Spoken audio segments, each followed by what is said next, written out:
Hello, welcome to the Beards and Bitcoins podcast. Today we have Hex founder Richard Hart on the show. We're going to try to help you get down to the bottom of the question. Is Hex legit or is it a scam? We're going to let you guys hear directly from Richard and you guys let us know what you think. Today for Newsbreak, we're going to be taking a look at the tragic passing of Kobe Bryant and how that's affected so many people, but specifically the way that TRON responded to this. It's created a lot of controversy.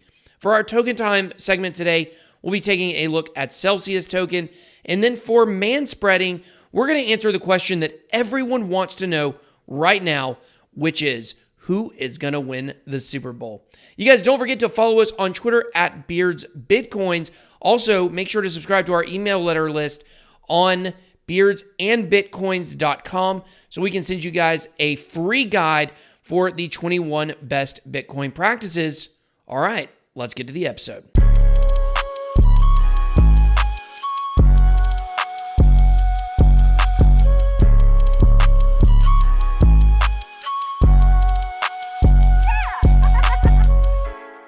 Hey everyone, welcome to another episode of Beards and Bitcoins. Today we got a very special interview for you guys. We have Richard Hart on a little bit later in the show. Very excited about that interview.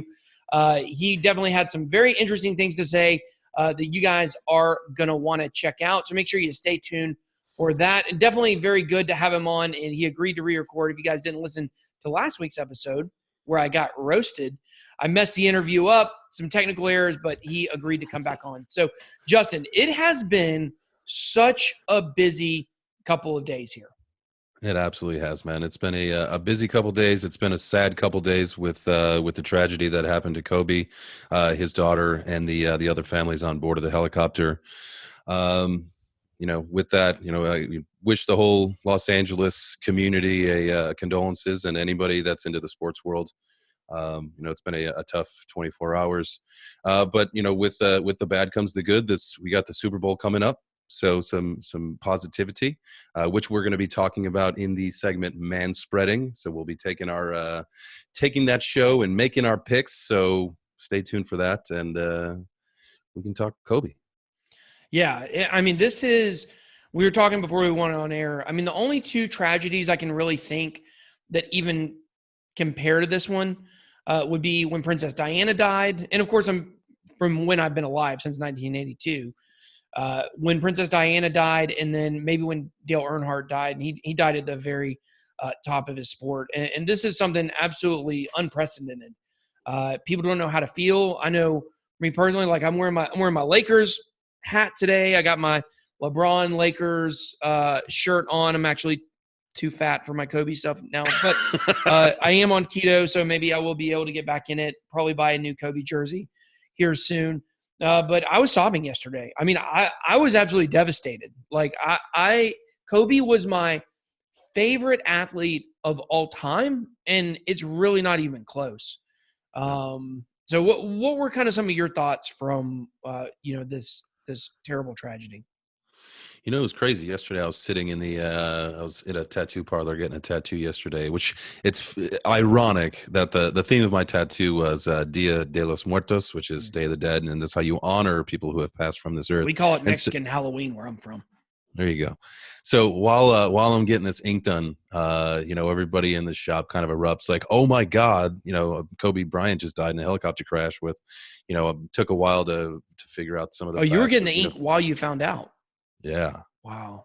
That's like one of those things, like 50 years down the road, it's like, you remember when Kobe died? It's like, yeah, man, I was sitting in the chair getting inked up. Mm.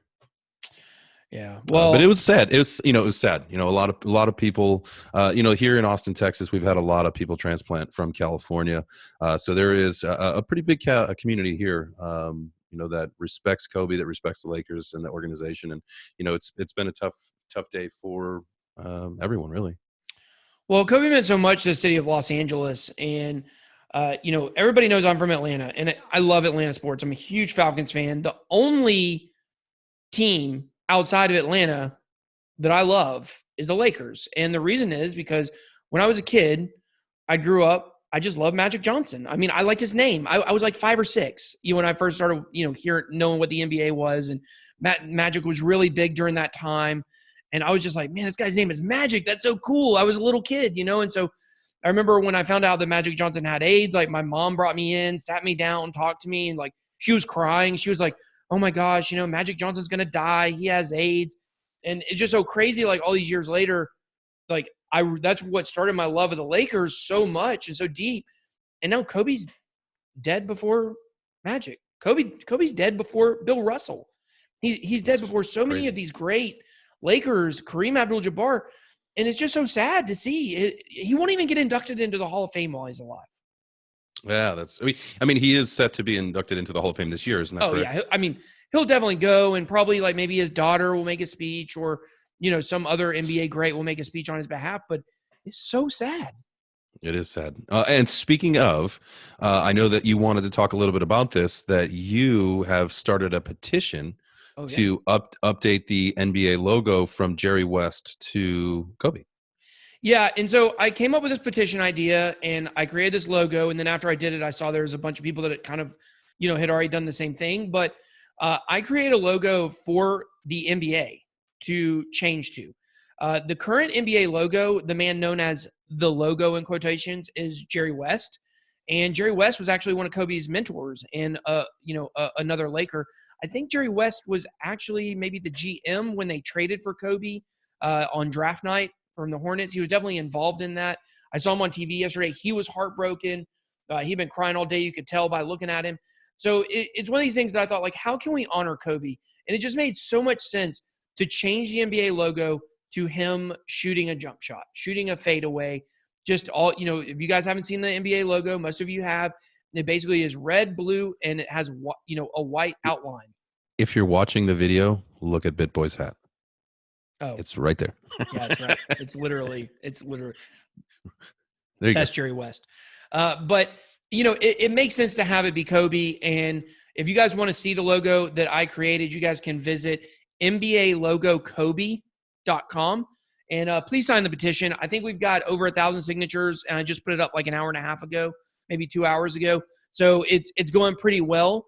And there's some other people that have created one, but mine actually, like, it says NBA. It's one you can actually see the NBA using. And to be honest, it doesn't matter if they use the one I create or not. It really doesn't. It's no sweat off my back. And this is not about me trying to do anything other than completely honor Kobe's legacy, because I'm such a huge fan of his and everything he did. And, we all, every single person out there, like, we can all hope and dream that one day when we die, we could have the kind of impact that Kobe's death has had. And I'm sure there will be, as tragic of a situation as it is, there will definitely be something good that comes out of it. He just has such a great everlasting legacy. Yeah, absolutely. It was truly an honor to watch him play. And moving on, what is also an honor is to some have more purple and gold, right? Some purple and gold. Have our podcast sponsored by Monarch Wallet. That's right. You can store, buy, spend, earn, swap Bitcoin, and most ERC20 tokens, among a ton of other features with the Monarch Wallet. Absolutely. Cool features. And it's all just right there from the palm of your hand. Visit monarchwallet.com or monarchtoken.io today for more information. And thank you for the sponsorship. Yeah, definitely. You guys make sure to check out Monarch, the Monarch Wallet, Monarch Token, the whole 9 yards. So definitely thankful for them being sponsors of the podcast. Speaking of, man, we have got a jam-packed show for you today. We got Richard Hart on. We're going to talk about Hex. It was a great interview. We had a lot of fun doing it. I would say that the conflict was minimized. There was really some fun things going on there. We definitely asked some tough questions. We asked tough questions. Yeah, we did. But let's get started with a quick news break. News break. Okay, so for today's news break, we're going to cover something that kind of has transcended. It's transcended Kobe's death. It's transcended, crypto. What we're looking at is TRON talking about Kobe's death and Justin Sun talking about it. And a lot of people are really upset. So I'm going to read the tweet to you guys. This is directly from the TRON Foundation. Of course, when I say transcending Kobe's death, it doesn't really transcend his death, but in the crypto community, the debate over whether or not this is tacky has, blown up, and it's really crazy. And we're going to talk about all of that right now. So the tweet says, Kobe Bryant, 41, the legendary basketball star who spent 20 years with the LA Lakers, passed away today. Kobe is a member of the TRON family. As such, we will be dedicating Nitron Summit's festivities to his legendary life and legacy. Please share your favorite Kobe memories here. And then it has a picture of Kobe with Justin's son with a stuffed ant, like the TRON mascot, wearing a Kobe jersey, and then a few pictures of Kobe. And, here's a question. Is it tacky? Is this a tacky move by TRON? Because they are getting attacked left and right now. Can I, and let me just read something before we discuss this. I want to read something to you. And this is another tribute post. Along with millions of athletes and fans throughout the world, we are devastated by today's tragic news.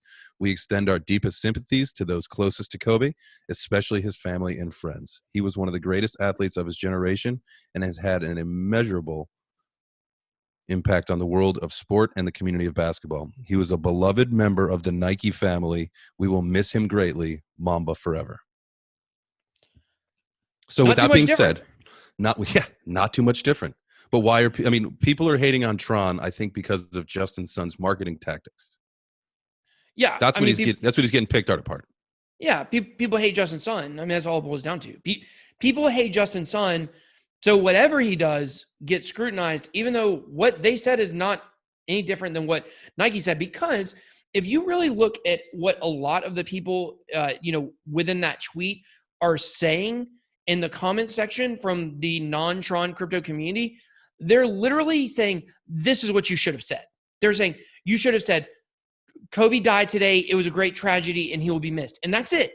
You're not allowed to say anything that he had to do with TRON, even though he did speak at Nitron. I was on the first row.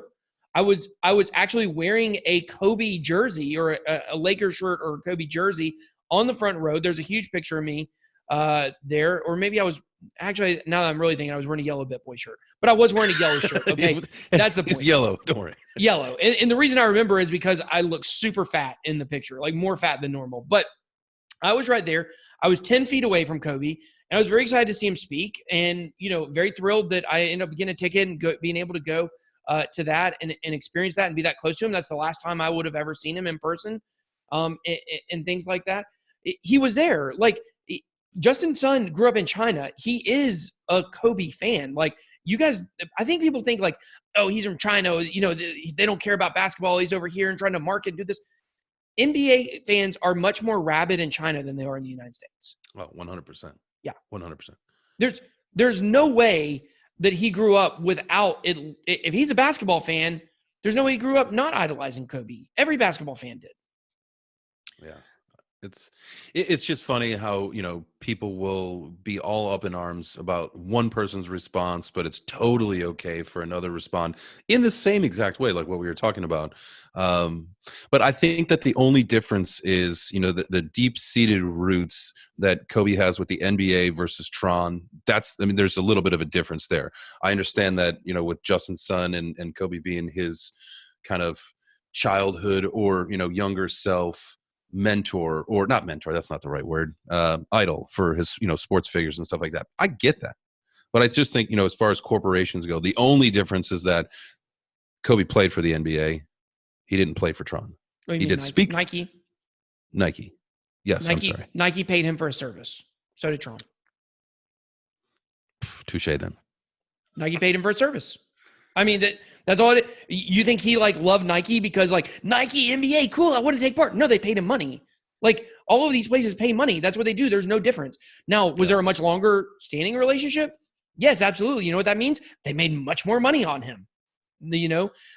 So in my opinion, for people to just trash them, here are the people that I want to say screw you to today. The people that on the day of his death said, oh, he was a rapist anyways. The people who on the day of his death said, nobody gets mad when firefighters die. Screw this guy who's a basketball player. Those are the people you should be attacking. Those are the people who are the negative cancers to society that you should remove.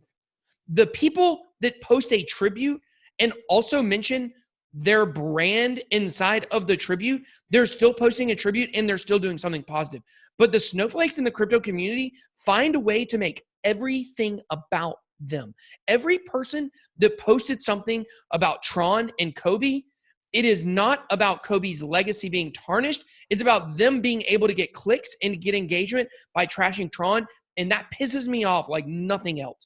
Can we not just say he offered a tribute to Kobe? Like, that's an honorable thing. He didn't say anything negative. That's not the cancerous thing in this world. The cancerous thing is people that 10 minutes after his death are on TikTok making videos joking about him dying. That's just people. Those kind of people really have no place in this society. I mean, the people that, like you said, that, yeah, he may have had some questionable things. Everybody has had questionable things in their past. Everyone. I don't care who you are. Everyone has.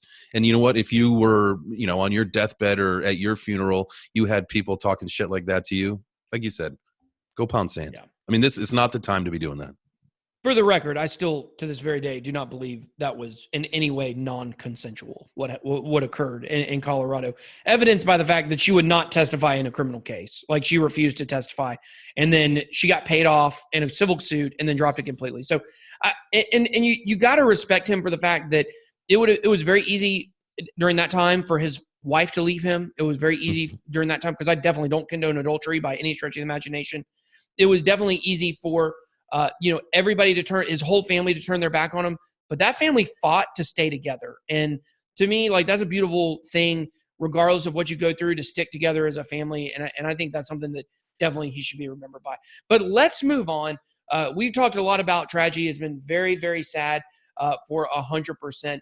But let's go ahead and bring up some tokens. Yeah. But before we do that, before we talk about token time, you want to make sure that you sign up for the Telegram channel, because the benefits of doing that is you're going to have access to Ben and I. You can ask us questions. You can, if you're involved in a project, you can get on the list to be a project that we talk about during token time. So we'll have a link in the description of the show, in the show notes, as well as we'll post it online. So if you want to join the Telegram channel, please do. You're more than welcome to, and we look forward to speaking with you. That's right. But now it's token time. Token time.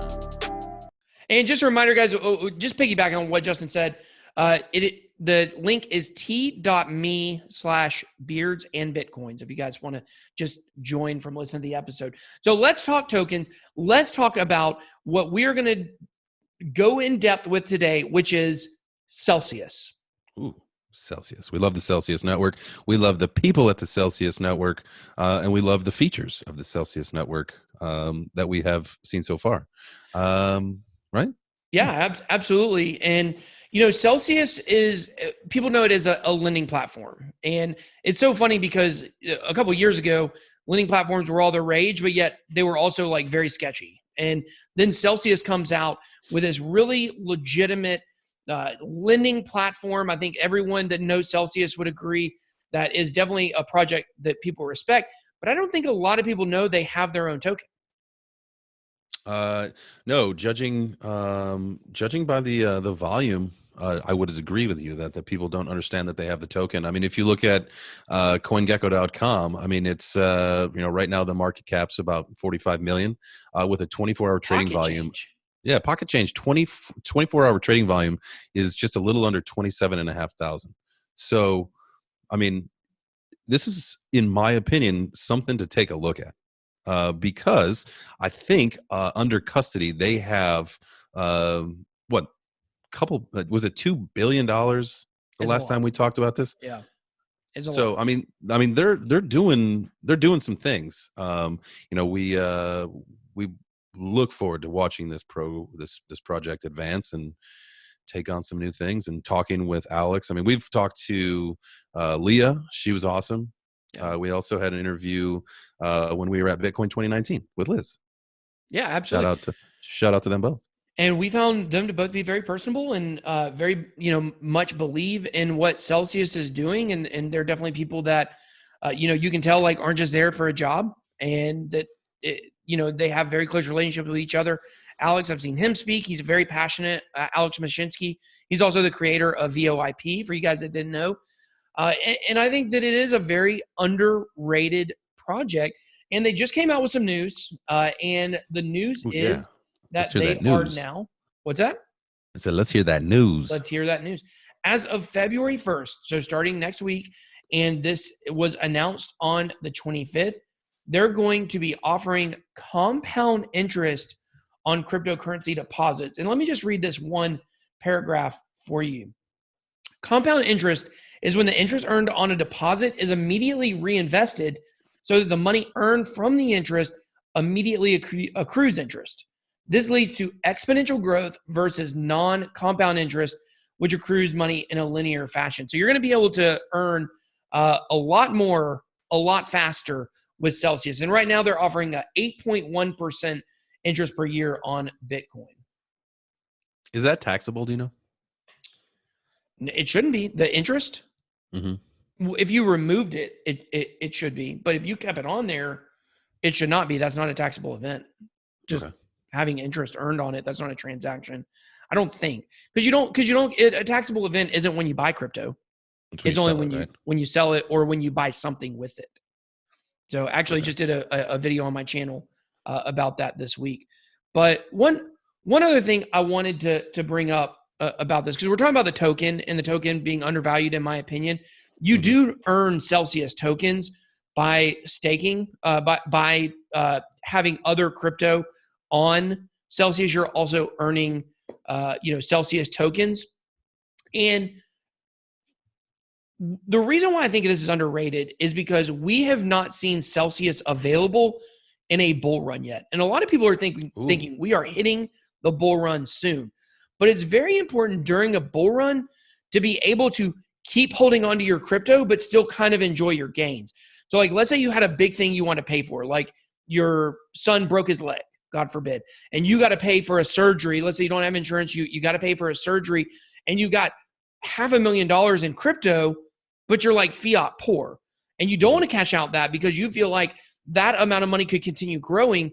Well, you could take out a loan with Celsius against the crypto that you already have, and you can pay that back over time, but still actually hold on to all of your crypto that you think will, produce more gains in the future.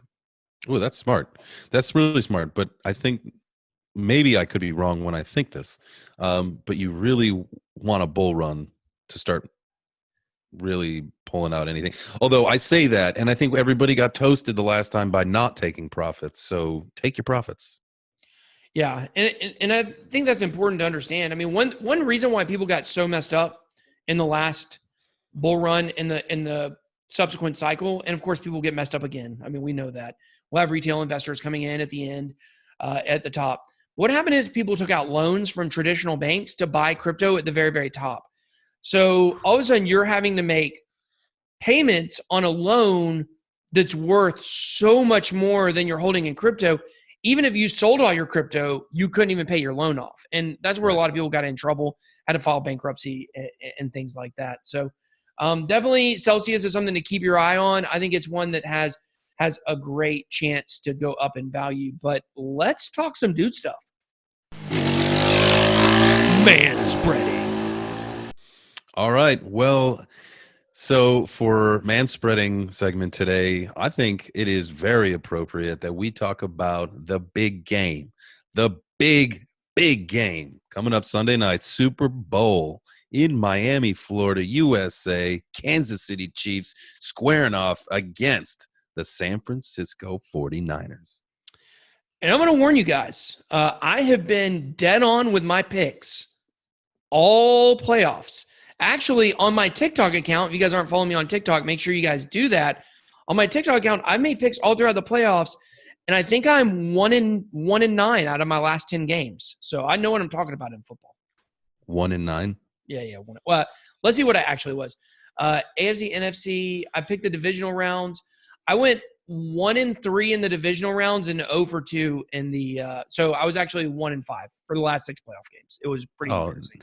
Then I am so confident in my pick because that means your pick is going to lose.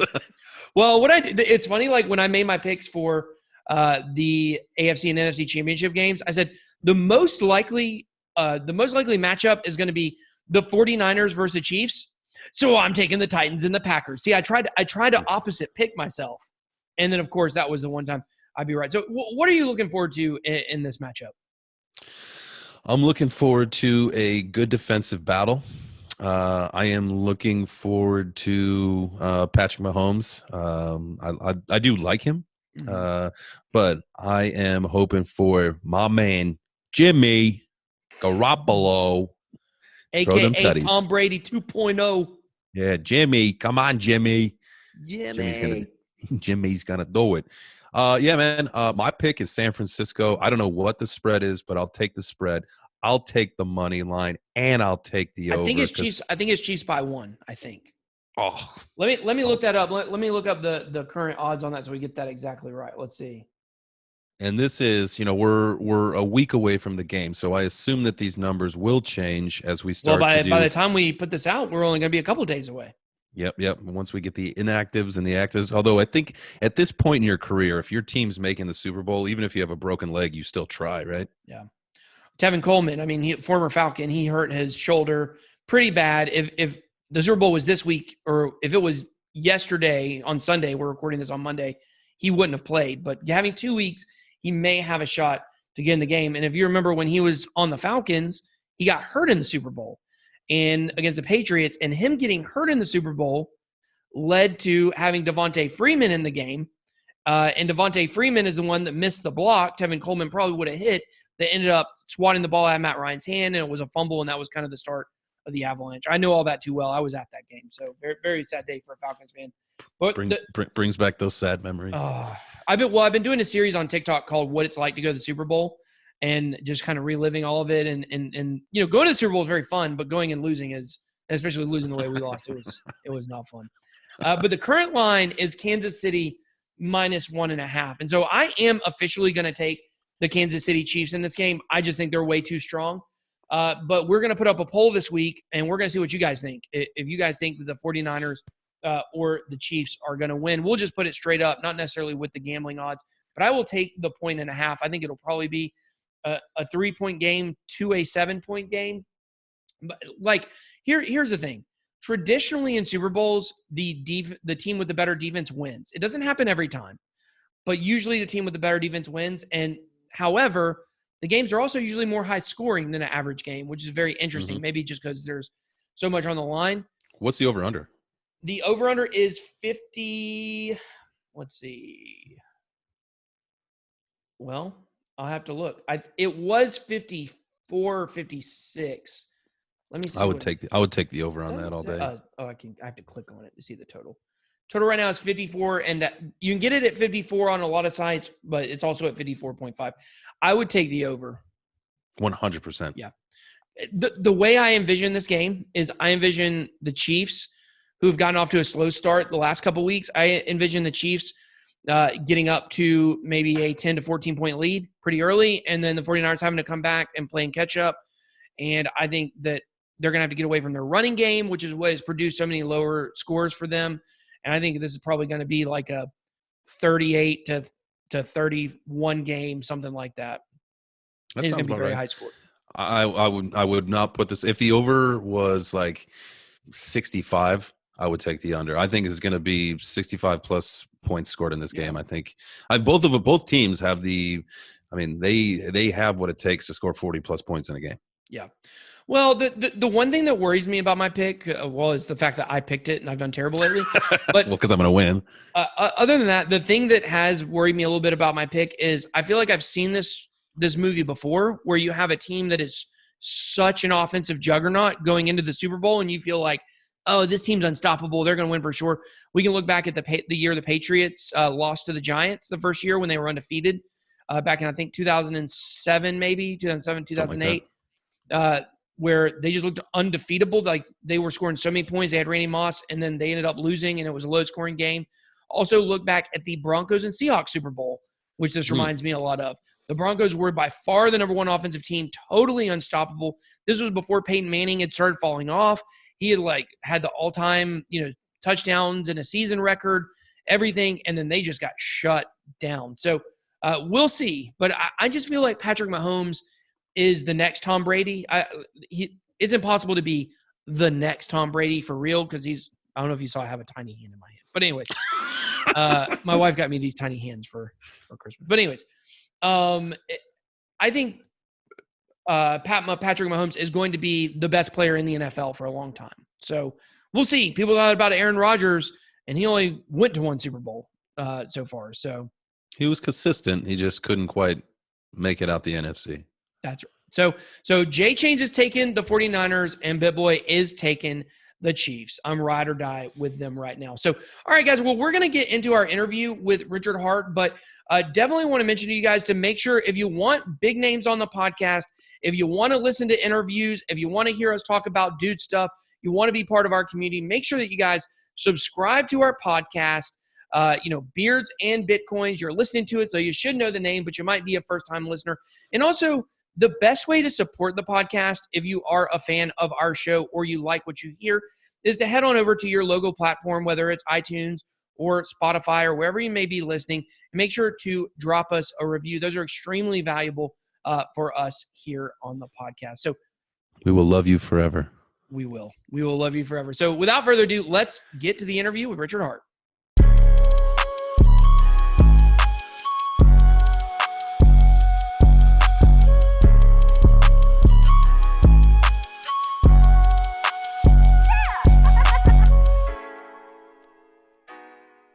Guys, today we are joined by Richard Hart, the founder, the controversial founder of Hex. We're very pleased to have him on today. If you guys don't know, we had already done one interview with him, and I basically messed up the recording some way, form, or fashion. So we're very thankful to have him come back on the show and very glad that he agreed to come back on. So, Richard, how are you doing today? Tired as hell, but I want to make it a good show anyway. Thank you. Be a good show. Do you know how to do anything besides a good show? No. I'd have to fall asleep or something. It'd probably be the all-time highest hits. So we have, we've gotten flack just for saying we're going to have you on the show. As you know, probably a lot of people have that you've talked to. And so we want to ask you, we're definitely going to be asking you some tough questions today. And want to get your response. Jay Chains and I have been doing some digging, and we found some things that people have said, and definitely want to get. Oh God! Oh no! I know. We're about to bamboozle you. Okay? The hard questions. The hard questions. Oh no! So we're going to start with what's your social security number, if you could give that to us. Nice. So give us just really quickly, or as quickly as you know how to do. The 30,000 foot view, if you will, of Hex for people that may have just heard of it but have no idea what it is. Sure. It's Bitcoin, except it pays stakers inflation instead of miners. And it's more secure because the consensus code is locked in a contract that can't be changed. And the fees are lower and the throughput's higher and it's got more audits. And the substrate it runs on, which is Ethereum, has a bug bounty program and more developers. And it has decentralized finance. So if you're in Bitcoin and you want to sell your Bitcoin for something else, you have to get screwed and send your coins to a centralized exchange. They get hacked, they lose your coins, and then you can beg and plead, please let me get my money back. Can I take some pictures of myself with my camera? Can I send you some selfies? Can I get my money back? Right? Now that's all over. You don't need to do any of that anymore. So if you want to swap your Hex for Ethereum, instantly, trustlessly, no counterparty risk, no AML, no KYC, no sign up. It's on the blockchain. The code that does the exchanging is on the blockchain. We've replaced exchanges. We've replaced miners for the most part. We still use them. They still get transaction fees, but like the amount, they don't get inflation in Hex, right? So no miner out there is earning Hex, dumping the price like they do Bitcoin every day to the tune of $500,000 an hour. So it's everything that I saw as the world's top 10 leading proponents of Bitcoin on stage saying nice things about it, which I still do. I improved it and made it better, and it's complete and it's done. It's awesome. It's working now. And over $1.4 billion of Bitcoin has claimed their free hex, and over $8 million of Ethereum has been transformed into hex on only 52 days. So it's going awesome. So what? Go ahead, Justin. I was going to say, that's I like the explanation of that, and kind of some of the advancements that you've got on Bitcoin and stuff. In one of the articles that I was reading, and this is an article that you're reading and seeing everywhere. It's being dubbed as a Ponzi scheme, a scam, not connected, but to the likes of BitConnect. Your website, it says that it's designed for 10,000x returns. I mean, that would fail the Howey test. I think the last time that we spoke with you, had you said don't know that, shit about the Howey test to make that statement. I know more about it than you. I can educate you if you want. Sure. Yeah, it's very simple. The Howey test states that a security is when people give money to a pool with the expectation of profit solely from the work of others. In Hex, only you can mint your own coins. No one else in the world, only you. When you free claim your hex, you mint your own hex. You mine them from scratch. They never existed before you invented them. You're doing all the work. When you stake your hex, you burn your coins. And then when you end stake, you actually mint new coins and a reward. You do all that, and no one else in the world can possibly do it for you because you're the only person in the world that has your private keys that you generated. So they put the word solely in Howey because who does the work matters a lot. If you're the one doing all the work, maybe you've got a job, or maybe you've got a business opportunity. Maybe you've got a lot of different things, but what you don't have is security. And then over time, they've tried to water down Howey and weaken it and break that word solely. And they say, oh, well, now it's a division of labor. Okay, cool. It's a division of labor. You're doing it all. No one else is doing any work for you. You're doing everything. So it ain't a security, just from that perspective. But then we go farther. We say, okay, you also have to have expectations of profit from the work of others. And so we make sure you have no expectations by saying you must have no expectations. So do you know what the people that transform their Ethereum into Hex have been promised? Nothing. Absolutely nothing. But a bunch of idiots that have never actually participated in the ecosystem or been in the chat rooms or watched the videos or read the website think, oh my God, it's an ICO. They're being promised things. No, we're the opposite of an ICO. We're fully complete and finished now and working awesome now. There's no hope. There's no dreams. There's no entrepreneurial effort. There's no managerial effort. It already works. And it's already awesome. And it's already distributed. And you could use it through Etherscan. You could use it through another hex. You could use it through hard hex.xyz. You could use it a bunch of different ways. It's just code sitting on the blockchain inert. People have to run it for the network to exist. So when you run it, you're the network. So as far as the Howey test goes, people make this mistake all the time. They think that making claims to profit somehow triggers Howey. It doesn't. Houses go up in value. Are they securities? Ferraris go up in value. Are they securities? Baseball cards go up in value. Are they securities? Going up in value has no relevance to the Howey test. Who causes it to go up in value? And under what pretense is the entire rubric that securities law exists under? Well, we've certainly seen people in the crypto space, founders, CEOs, try to argue in roundabout ways that their project isn't a security. And then we've also seen the SEC come in, like in the case of Veritasium, like Reggie Middleton, come in and say, okay, regardless of how you regardless of how you said everything was set up, we're still going to come in and we're going to say, we're going to basically, claim false flags on that and say, no, it is a security after all. And that's kind of what happened in that case. I think Reggie Middleton said Veritasium tokens were really more like gift cards than actually like tokens. So yes, but indeed, were they? No, they were not. Right. Like they don't, like it doesn't, this is another thing people fuck up. So, and I want to get back to that claim about the 10,000x because that's important as well. It doesn't matter what you call the thing. It matters how the thing actually functions. All right.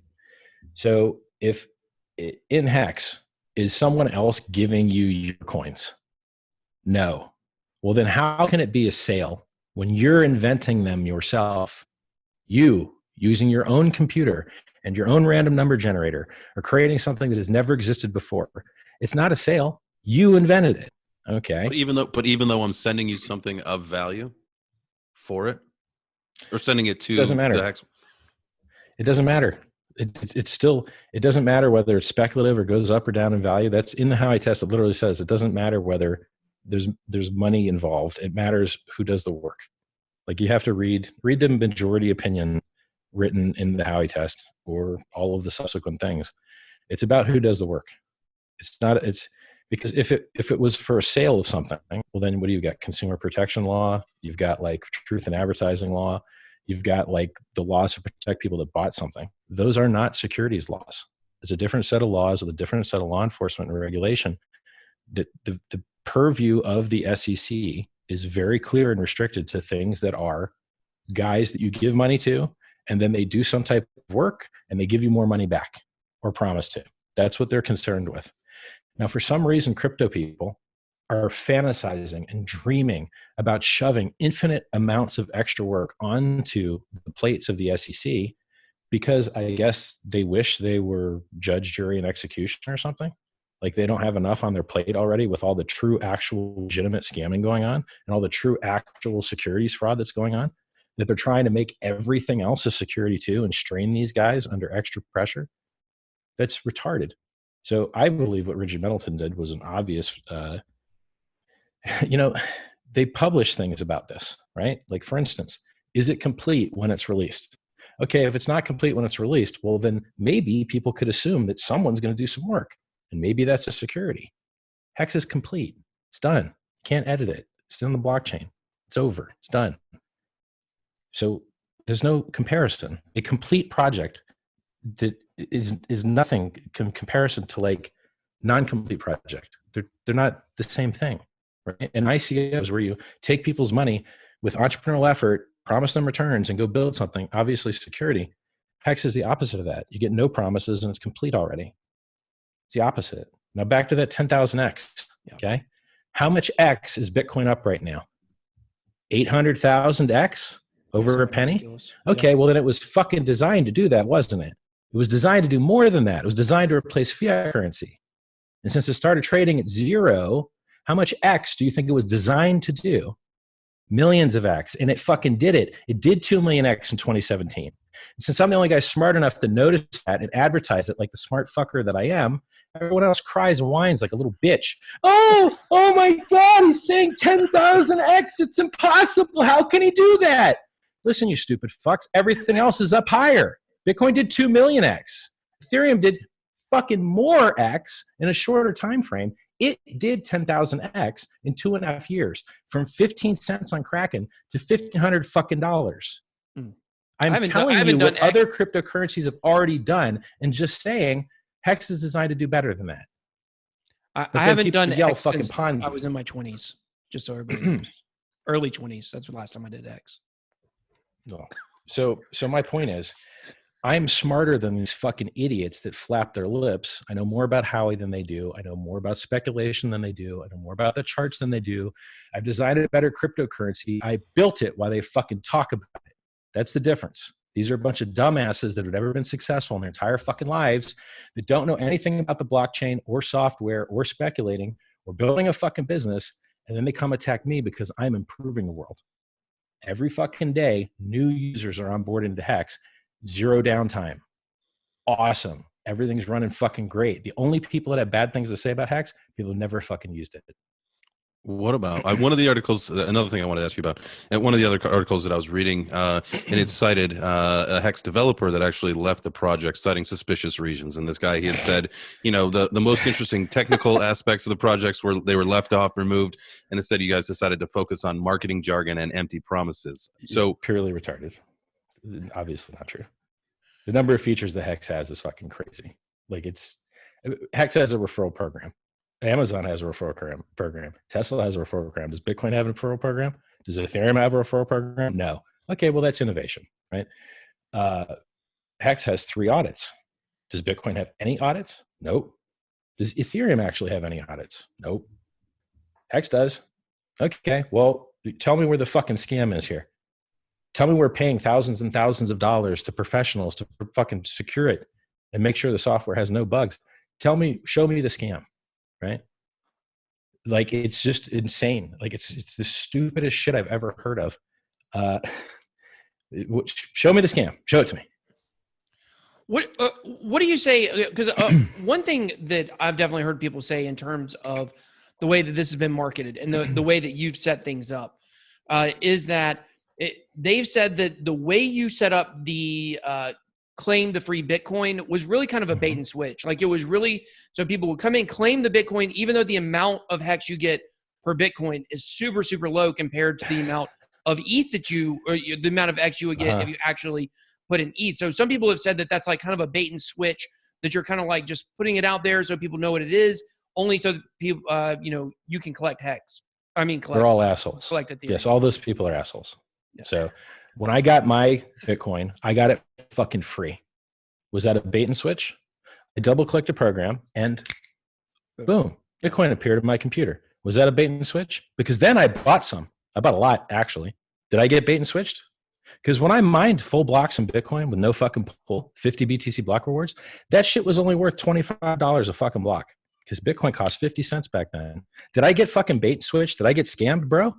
Did I get scammed out of my electricity because I took that 50-cent fucking Bitcoin? No. I got freemium onboarded, just like the fucking coupons that you read in the fucking newspaper every day. They give you free shit if you do something they want you to do. Same fucking thing, just like Clash of Clans, a video game. Makes billions of dollars every fucking year. Free game, but somehow they make billions of dollars. Wow, how do they do that? Good marketing is how they fucking do it. Now, if you don't think that hex is worth your time to claim, well, maybe I would have thought Bitcoin wasn't worth my time to mine back when it was 50 fucking cents. But that's not very smart, is it? Because this is the highest appreciating asset class in the history of mankind. And what is worth little becomes worth a lot one day. XLM was nowhere and given out for free, and then it became a top 10 crypto. I think it's maybe 13 now. I'm not sure. Maybe it's 12. Bitcoin was given out for free. BCH was given out for free. BSV was given out for free. XRP was given out for free. XLM was given out for free. All these coins are top 10 coins, all given out for free. Do I hear fucking people yelling scam about that shit? Scam? No. If you don't like the free stuff, fuck off. Don't claim it. But $1.4 billion of Bitcoin already claimed their fucking hex. And I'm going to take those guys that have $1.4 billion in net worth over all the naysaying broke little shitheads out there. I do understand that. There's a bunch of nerds out there. Now, there are a bunch of nerds. If you don't like the value of hex to free claim it, then help get the value up. If more people free claim their hex, less of it goes to the adoption amplifier. The adoption amplifier just gets a copy of the unclaimed coins. If you guys would claim the coins, they wouldn't go to the goddamn adoption amplifier anymore because it'd be fucking claimed. But people are too stupid to read the documents. So look, I don't know who out there is trying harder to get less coins available to the adoption amplifier than people that are promoting hex. Because the more people that claim their coins, the less they're not given to the adoption amplifier anymore. It's that simple. Just get a copy of unclaimed coins. The math that judges how much hex is minted through the adoption amplifier, which is where you transform ETH into hex, it's literally 1/350th of the unclaimed coins. So if you claim coins, it reduces that number. It reduces the number that goes into the adoption amplifier every day. And we're already 50 days in, there's only 350 days. So if you haven't claimed your coins yet, you're missing almost 20% of your stack. It's that simple. So one thing I want to talk about is regarding, so you've designed this, in your opinion, to be better than Bitcoin. And yep. I think you would say that's not your opinion, but that's the way that this was designed, to be better than Bitcoin. Sure. I designed it to be better than any other cryptocurrency that's ever existed, truthfully. And I'm happy to defend all the features that it has. So all that being said, it's in everybody's best stake or best interest, no pun intended, to stake the coins, right? To stake hex. So if everybody is staking it and they're all frozen up, then what is the actual use case of the coin other than, I guess, what people have called pumpamentals? This is people that don't know anything about speculating. have this fantasy that valuations in cryptocurrency are tied to utility. It's not. I've said this many times. Look at Cardano. Cardano has no product. Yeah. Dogecoin is $250 billion. Yeah. Bitcoin has less on-chain transaction volume, less retailers, less ATMs, more AML KYC, is 3 times lower than all-time highs, but people find utility there. There's utility there, right? Yeah. There is no utility in a meme coin. Zero. Well, there is actually. There is. Entertainment value. You can send. Well, no. Like, people's standards are fucked up. So you have to get to the core of why we're in crypto. Are you in crypto because you want to make people in the third world rich? Okay, you're stupid. It doesn't work. They don't have money to buy in. All the coins, 1% of the coins in the plus token Ponzi, 1% of the coin Tim Draper's got, 1% of the coin the Winklevi's got, 6% on centralized exchanges, 0.75% is in Mt. Gox. I could go down this list. It's a long list. Okay, now when do we get down to Africa? 42% of coins are in 2,000 addresses. Now, how many of those are African people? Get the fuck out of here. You're not saving anyone in the third world with crypto. Okay. I'm in it for the tech and the babes. I'm just going to tell you that. I'm in it for the gains. And it's the world's fucking highest appreciating asset class that's ever existed. And so it's a perfect reason to be in it. Now, eventually, once everyone has a wallet, then we take over the world, because then we get true efficiency. You need circular, frictionless cycling of money and velocity in the ecosystem to get efficiency. If you don't have those circular economies in the Bitcoin economy, you have inefficiency. So if you have to go through a centralized exchange to get into another currency for anonymity, like if you need to get out of your Bitcoin into Monero for anonymity, you're going to get your ass beat paying the bid-ask spread and the fees. And you have to do it twice. You're going to get into the thing that you want, and then you're going to get into the thing that you really want. So let's say you want to buy a house. Okay, well, you got to get out of Bitcoin into USD, and then you get out of USD into the house. Fees. 2 sets of fees. Sucks. So all crypto will forever be inefficient and unadopted. And the reason people stop accepting it is because you lose money accepting it. It confuses your customers. It reduces your closing ratio in the shopping cart. And then to train your staff to actually utilize it, your customer support. Oh, I need to send a refund. I can't refund him to the address that sent it. He might not have the keys anymore. Oh shit. Well, I've got to have this extra thing to handle refunds alone on its own. People that have never been in business don't understand how hard it actually is to handle payments and customer service.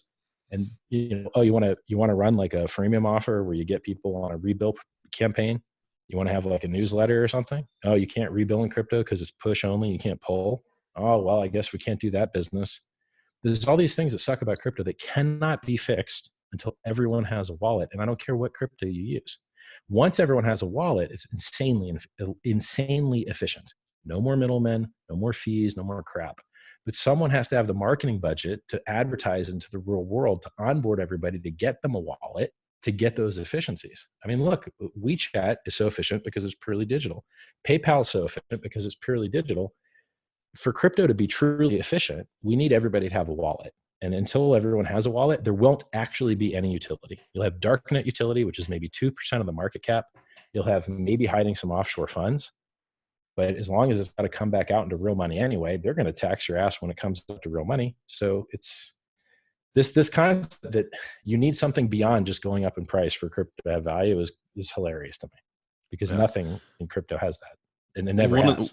One of the things that you said when you spoke about wallets and everybody needs to have an address and a wallet. One of the things we were talking about last week, Ben and I, were the number of Bitcoin addresses with one or more Bitcoin in it at this particular moment is it's like 750,000, something like that. It's risen 11% in the last 12 months. So we're starting to see this. We're starting to see more and more people with wallets with actual Bitcoin in it, not just your airdroppers and those people. We're not there yet, but we're moving in the right direction, in my opinion. Well, I mean, I'll give you the exact numbers right now. So right now, the number of addresses that have one Bitcoin in them are 2 million. Nope. I'm pretty far from the screen here. Yeah, 2 million. So there's 2 million addresses that have from 0.1 to 1 Bitcoin. And actually, that's 10% of all Bitcoin. That have either a tenth or 1 Bitcoin in it. Yeah. Okay. Well, I mean, it's like 10% of all 740. Bitcoin has that or under. So if you can look this stuff up, you just Google Bitcoin rich list. It's going to take you to a website called bitinfocharts.com. It has a really great breakdown. So for instance, when I say 42% of coins is held in under 2,000 addresses, right now it's 42.01%. If you look at the column all the way on the right, 62% is held in addresses that hold over 100. Wow. So the number of addresses, what's the number of total addresses that hold up like to 1 40 Bitcoin million? is 3.6%. So those people that you're talking about, all of the coins that exist from 0 to 1 at the max is 3.61% of the total supply. So it sounded good when you quoted it, like, oh, there's 2 million wallets, but it sounds a lot less good when you go like, oh, they actually don't own shit. You know what I mean? Well, I'd say that the people that own 1 or more Bitcoin, not the people that own less than 1. Okay, but you're including, I mean, own 1 or more is like, I mean, that's so the if you own dream, to 1 have to a full 10, Bitcoin. if you own 1 to 10, you have 9.6% of the supply in that strata. If you own 10 to 100, you own 25% of the supply. If you own 100 to 1,000, you own 20%. If you own 1,000 to 10,000, you own 27. If you own 10,000 to 100,000, you own 13. And 100,000 up is 2.65. So Bitcoin rich list, you can look this stuff up. Yeah. So back to Hex. People are angry about Hex because they're idiots and they don't understand it. They don't get it.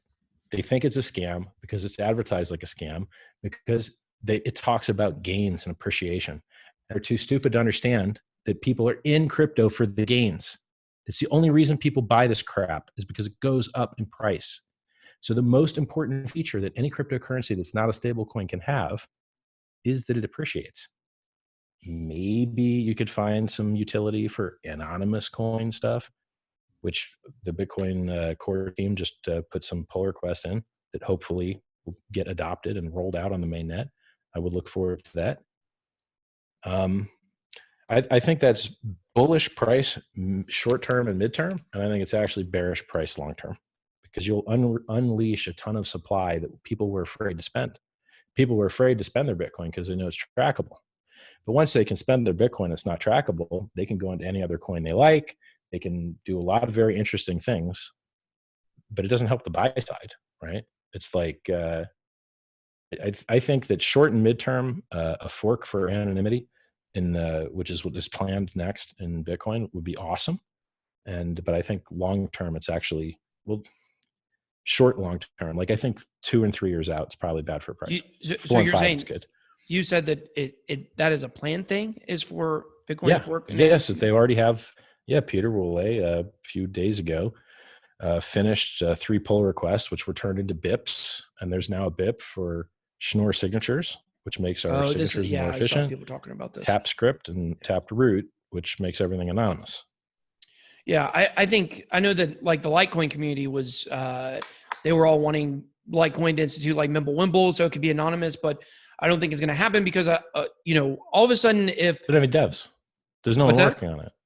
Litecoin has no devs. There's no one doing anything. Well, there's no work being done. I understand that, but theoretically, if it were to happen, I talked to some of the main people at Litecoin, and they said they don't really want to do it because all of a sudden now you get a lot more heat from the U.S. government if your coin's anonymous. It's funny that Charlie Lee tweeted that, then, isn't it? When no one's working on it and no one wants it, maybe he shouldn't have tweeted that. Yeah, that seems a little pumpy dumpy to me. What did he tweet now? Oh, he tweeted, "Oh, we're doing confidential transactions." Recently? Months ago, a year ago. Oh yeah. Well, I think he said they were looking into it. Yeah. Nah, he said it more harshly than that. Well, regardless, he said that shit was going to happen. Is what I remember. But you know what? I'll look it up. Yeah, that's fine. I'll answer your questions while I'm looking it up. Okay, but regardless, the point is, I don't think that's something that will ever be pursued by them, because all of a sudden now, the government, the U.S. government, loves the fact that Bitcoin's trackable now. I mean, they want to know every single transaction. So They don't give a fuck. You don't think the government cares? Not really. Look, the real people that are really in the job of stopping criminals realize that there's no volume on Bitcoin. The criminals use the US dollar. The criminals use the black market peso exchange. The criminals use Smurfs and a million different things. They could not use Bitcoin at all. It can't support them. It doesn't have the volume. It's a fucking joke. No actual criminal organization can do any significant percentage of its evil that it needs to do through crypto. It's not possible. So like the real people that are in charge of really stopping crime through meta law enforcement by like detecting suspicious activity reports and such, they don't give a fuck about crypto. Crypto is used for like this much crime, this little tiny bit right here. It's jack shit. If they do care, they're misallocating their resources because the vast majority of crime is not happening on crypto. Well, it's not even crypto either. I mean, think about guns. I mean, think about gun reform and gun laws. It's like it's not the people that are following the laws that are doing all the killing. It's the assholes that are buying guns out of the back of a car, right? Where I grew up in America, you could buy a damn gun from somebody that wanted to sell it to you. They had property, you could buy their property. This whole idea that you got to keep asking people for permission to perform commerce with other people is making me pretty sick.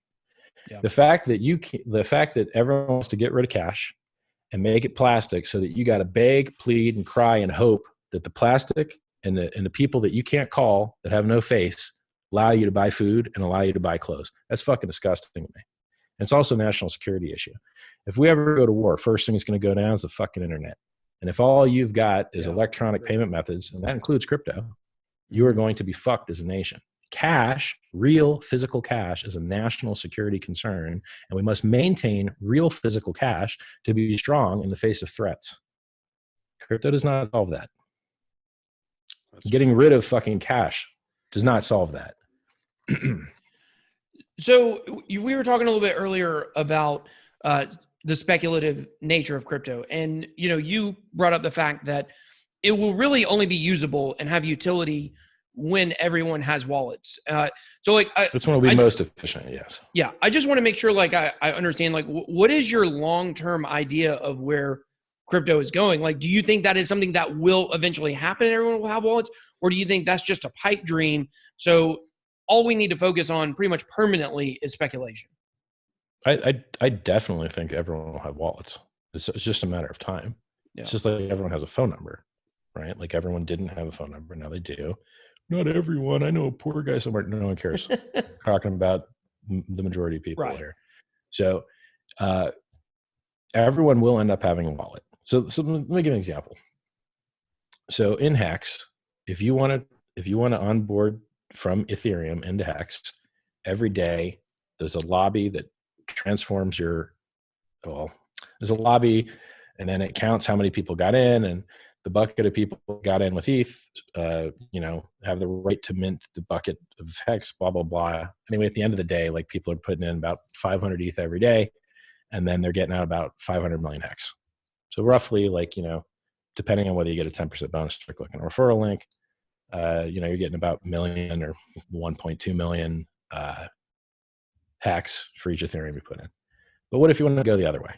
If you want to go the other way and you want to go from Ethereum, or if you want to go from Hex into Ethereum, well, you can't do that on go to hex.win.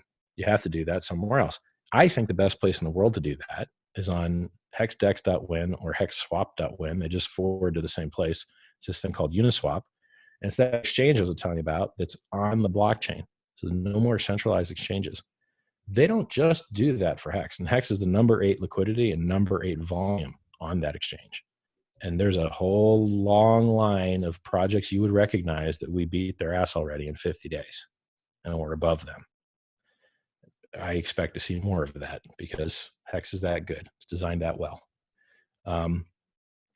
So you can use that Uniswap system, which has an automated market maker, trustless, for anything that's on the Ethereum network, anything, any ERC20, which means anyone can set up a trustless exchange between any two ERC20 tokens or ETH and any ERC20. And the most popular ERC20 in the world and the most popular crypto in the world is Tether, USDT.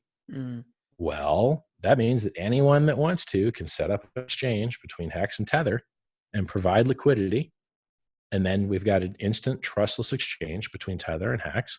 And you could, like, that logic, that system can be exported to other blockchains and can be exported to other endeavors like, oh, you've got WoW Gold. Okay, well, now we've got a trustless exchange that goes from WoW Gold to this. And I think, and I haven't looked into this yet, I just started looking at it a couple of days ago. I think you can chain these contracts one after the other so that you can route from whatever you got to whatever you want by hopping through the contracts. And that would solve this problem of how do you get everyone with a wallet? Because everyone doesn't need a wallet. Everyone doesn't need the same wallet. They just need a wallet and the knowledge that they can get to where they're wanting to go through this routing. That's a huge breakthrough. Think about who makes all the money in crypto. Ponzi schemes, that's bad for the world. Centralized exchanges, that's bad for the world. And token founders. I got a soft spot in my heart for those guys. So we can get rid of the goddamn centralized exchanges. Now look, Hex is on 13 different exchanges. But I'm not out here saying a damn thing about any of those because we've got a decentralized, better thing that works better. That's, people said Bitcoin's programmable money. Ha, ha, ha. Go ahead, program it. Show me your program. Show me when you program Bitcoin. Do it. I'm ready. Can't program shit. Can't do anything with it. Can't fucking do a single thing with it. Oh, hey, I want to send somebody some money at 10 a.m. Fuck yourself. That's what. You can't do anything, right? In Ethereum, you actually have programmable money. I mean, you could do the sky. Well, okay, it's really limited in what it can do mathematically because you'll run out of gas. Like Hex pushes the absolute limit of what you can do in Ethereum. Like you couldn't really add any features. We had to drop the years from 50 down to 15 on the stake length because of gas limits. We pushed the limit of what that technology can do. And it's enough. It's like, do checks work? Yeah, they work.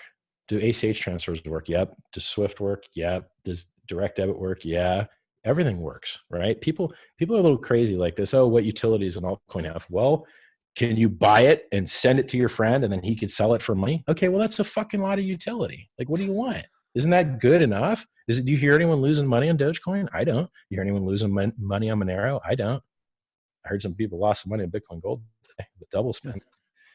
People are like, Richard, why don't you do your own chain? Why don't you do your own chain? How's Hex going to be worth more than Ethereum? Well, first off, all the ERC20s are already worth more than Ethereum.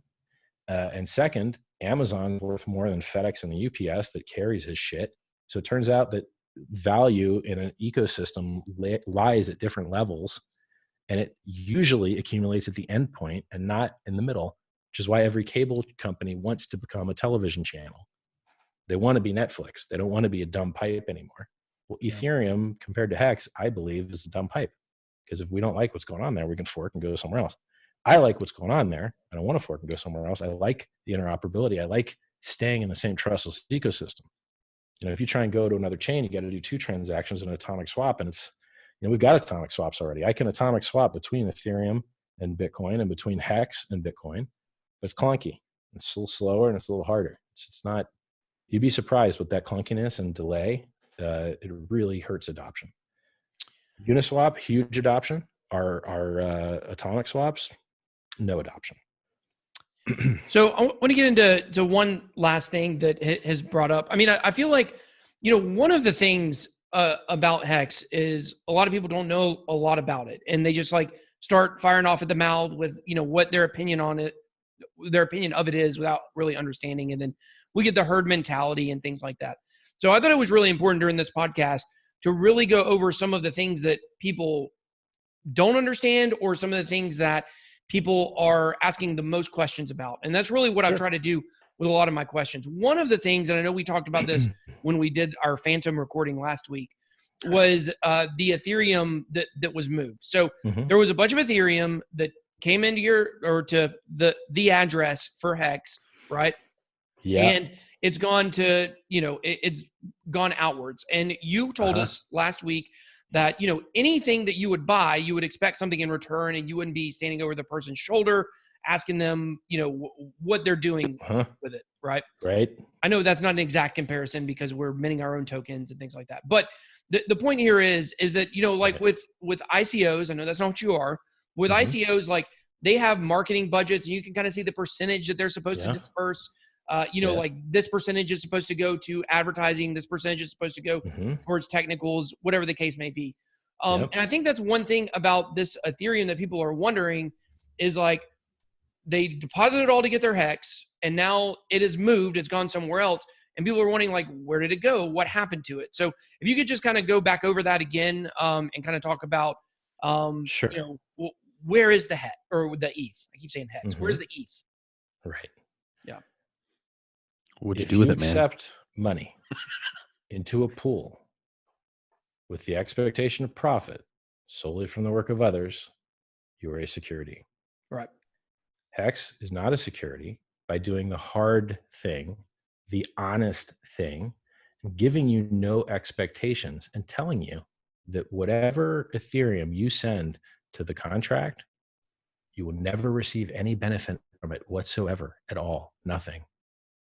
Now, let me repeat that to you, because everyone that's in my chat rooms and everyone that appears to actually have participated in the project understands this. But all of the people that have never participated and may never, they seem to get it a problem getting it into their head. So I'm going to try really, really clear to get this into your guys' head and all the listeners' head.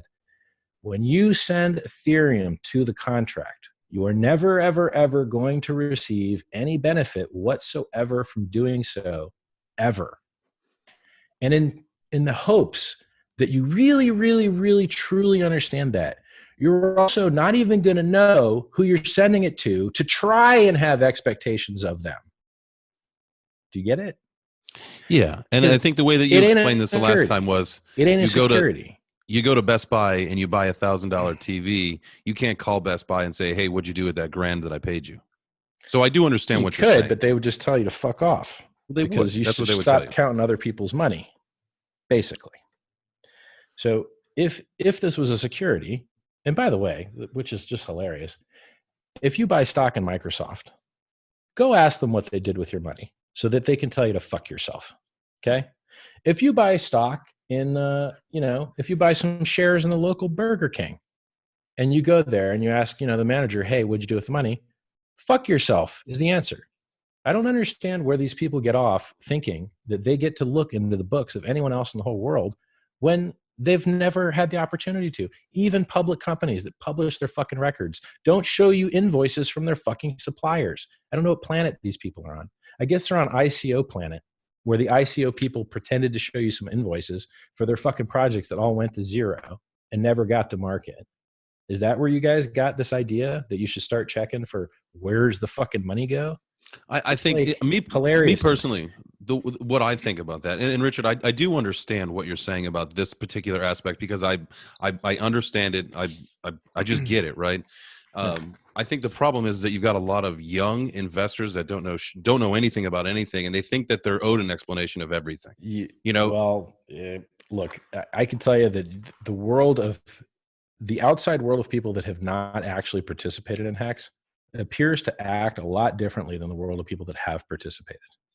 The people that have participated, I'm in the chat and I don't see people going, hey, when are you going to spend the ETH on X? Never happens. Never, ever happens. You must be serving some pretty good Kool-Aid in the Telegram channel. No, we have a bot that answers everybody's questions instantly.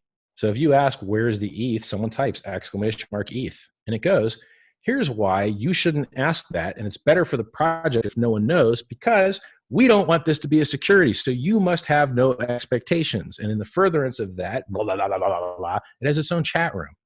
So if you type, if you go to Hex Crypto, t.me/Hex Crypto, and you type !ETH, it's going to tell you that. And then it's going to send you to Hex AA, which is where it has the long pinned list of all the disclaimers and all the videos where I explain this a million times. And it gives you in text, it gives you in video.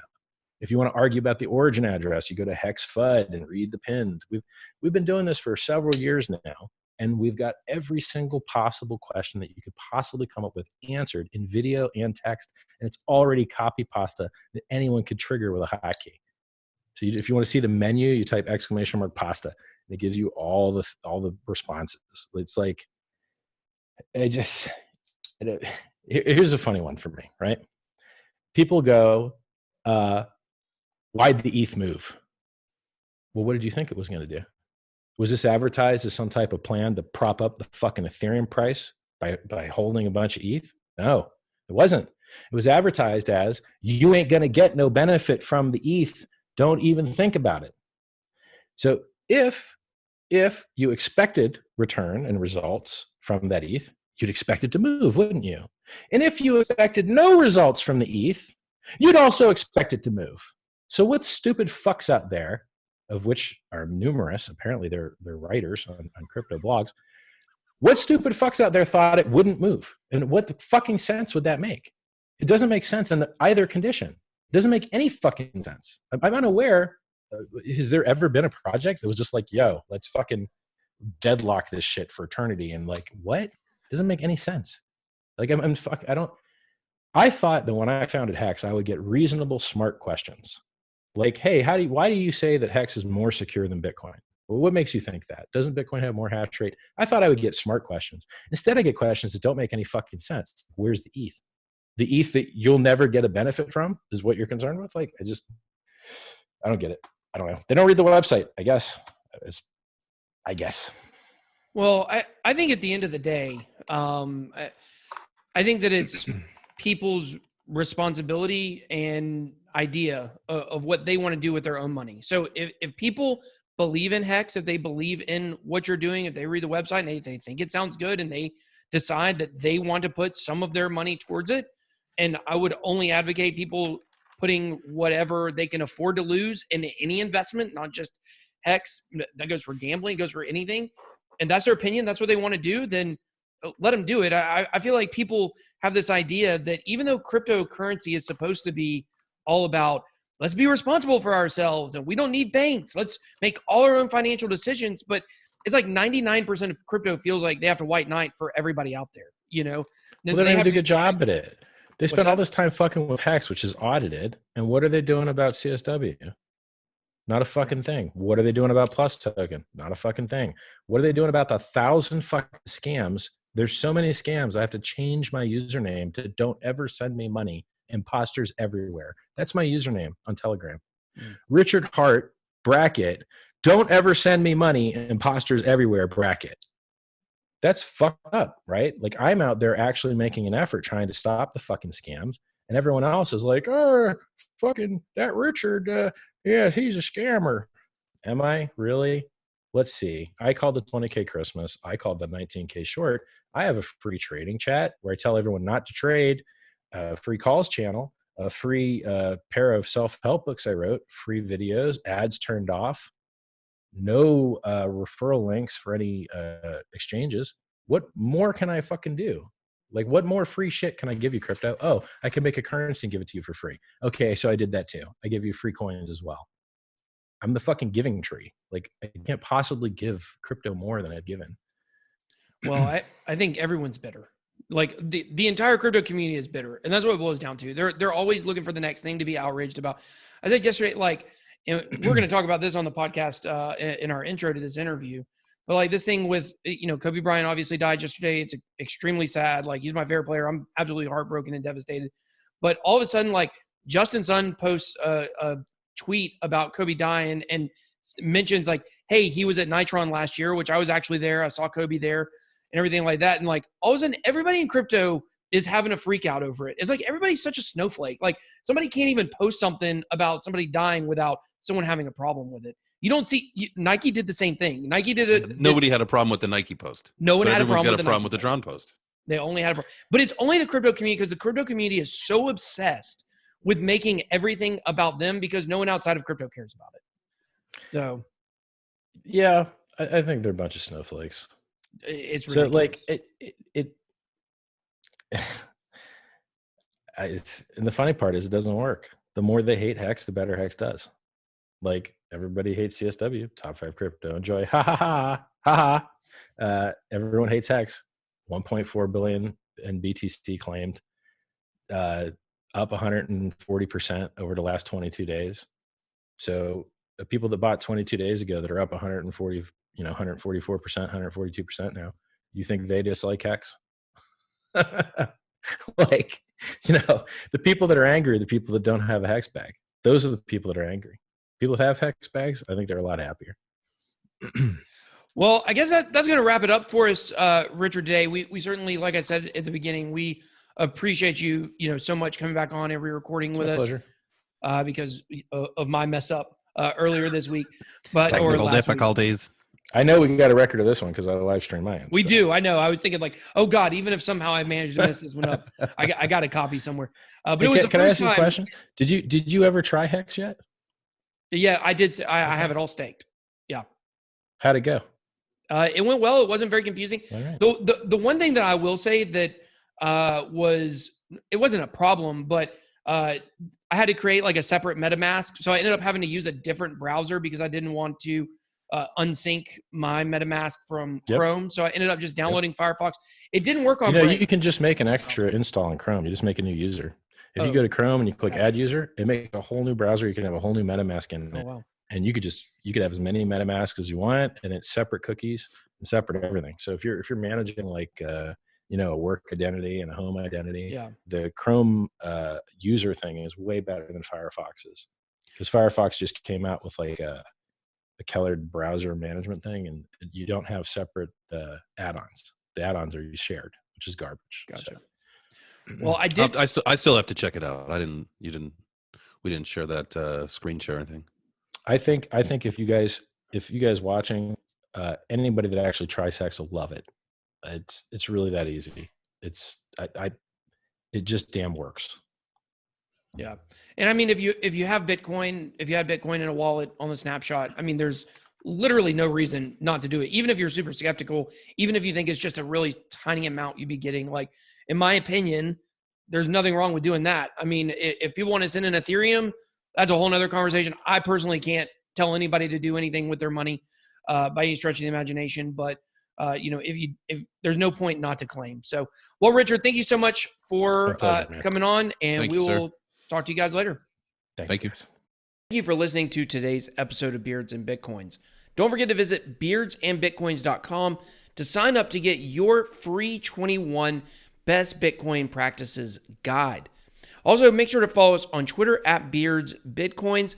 Please rate and review our podcast. It helps tremendously to get the word out about cryptocurrency. Thank you guys again for watching or listening to this episode. We will see you guys on the next one.